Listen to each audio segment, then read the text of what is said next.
All right, so way up, since we went up an octave, way up here is an E. It's on, lucky I have the cutaway here, right? This E, and it starts that the sixth of that E, because remember it's a G-shaped fifth, okay, and the fifth is going to start on the sixth, all right, but this isn't root, but the third is the sixth of the fifth, so C sharp to E.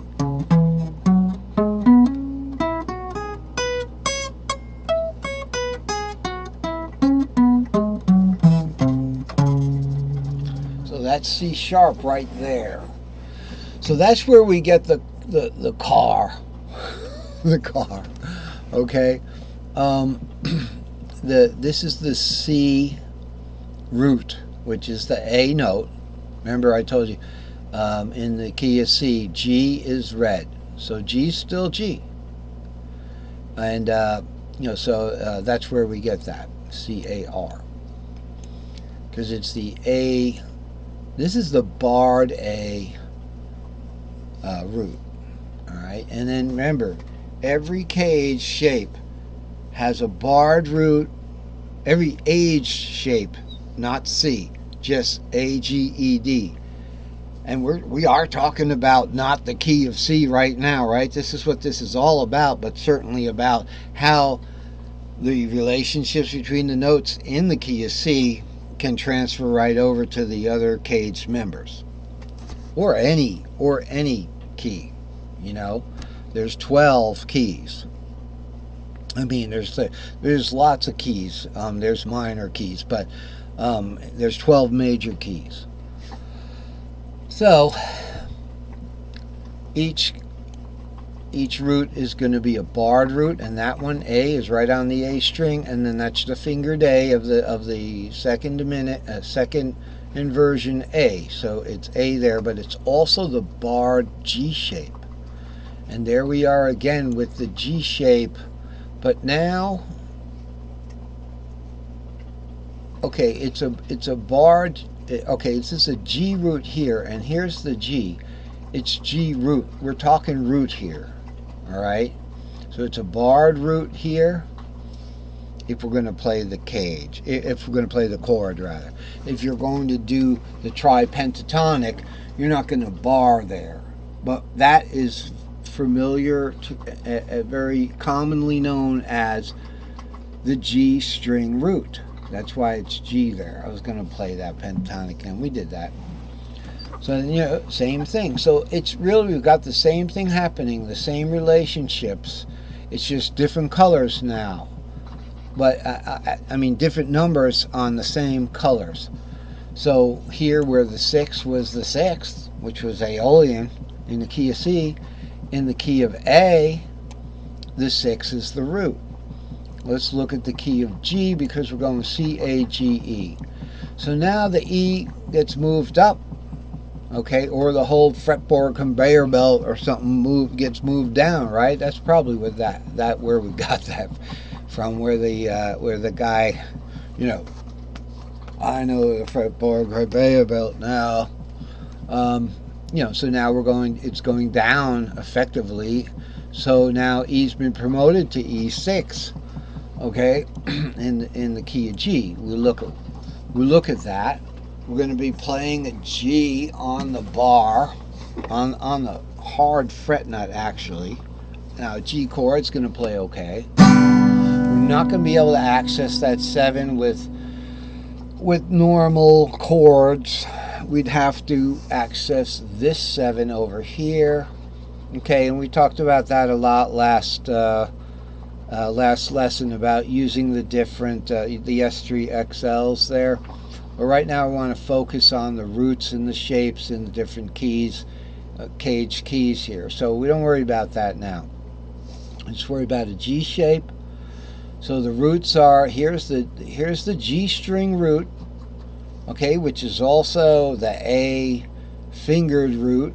All right, so if you just play these 3 open notes right in the middle, all right, these three, the 5, the root, and the 3, that's an A. So you're in the key of G.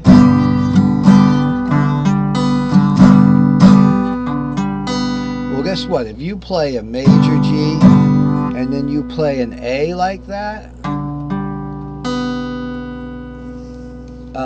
okay, it's a G actually. 5, let's see, that's, let me see, make sure. Alright, my bad there. This is an A-shaped G here, this 5, root 3. It's not an A. That A, and this is a good point, that A is from A shape. The whole thing is shapes, okay? So here's a G-shaped G, okay? But this 5 root 3 is from an A-shaped G, and that comes from over here. Here's your A-shaped box. A root covers this territory here, okay, the tripentatonic. A-shaped, so it's an A-shaped G root. That's what, you know, it's a fingered G root. It's way up here. Alright? So those octaves are taking us up because this is the real deal. This is the real fretboard, right? You can't play these though, but they're there to show that they conveniently, you know, they do show the tripentatonic box there. It's nice to know that. So we move along, we get our G-shaped G, and then we get, according to this, a D-shaped G. Alright, so what do we have here? An E-shaped G right there, ER. Here's our E-shaped root. 5, root 3, shaped like an E. Okay, but it's also the D string root for the D-shaped chord. There that is. And then C comes right in. We've got a C-shaped G up there. It's going to start. Now look at colors. It's going to start on the B, because B is the 3rd of G. So for pentatonic, it'll go.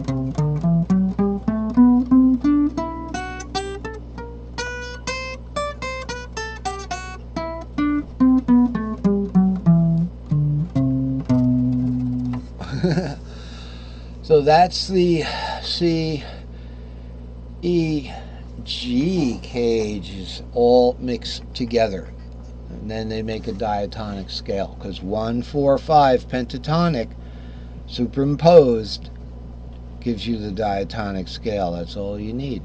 That's all you need to play.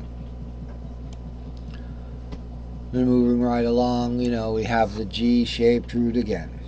So very good. Now let's look at, moving right along, the E shape. And we start here with root. The E shape has the root on the bar when you play it. It's a barred root. Now E's been promoted to root. Okay?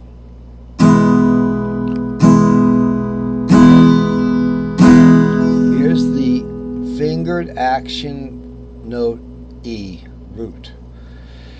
Here's first inversion E, 5, root 3, okay, in that box there. Now the 4th of E, we look at the A shape there, we've got root 4, 6. What note is that? That's an A, so A is the 4th of E. And then the 5th, it says, is C5. Okay, well, we know that the C root is on the 2nd string, right? So it's 2, 5, 7. And then we go into open notes. There's the G. There's the, all right, C5. The 5th of, okay, it's going to be a C-shaped B. Now that's an interesting thing. Why is that a C-shaped B? Let's do a digression. All right, so we have, no, it is a C-shaped 5, which is 2, 5, 7.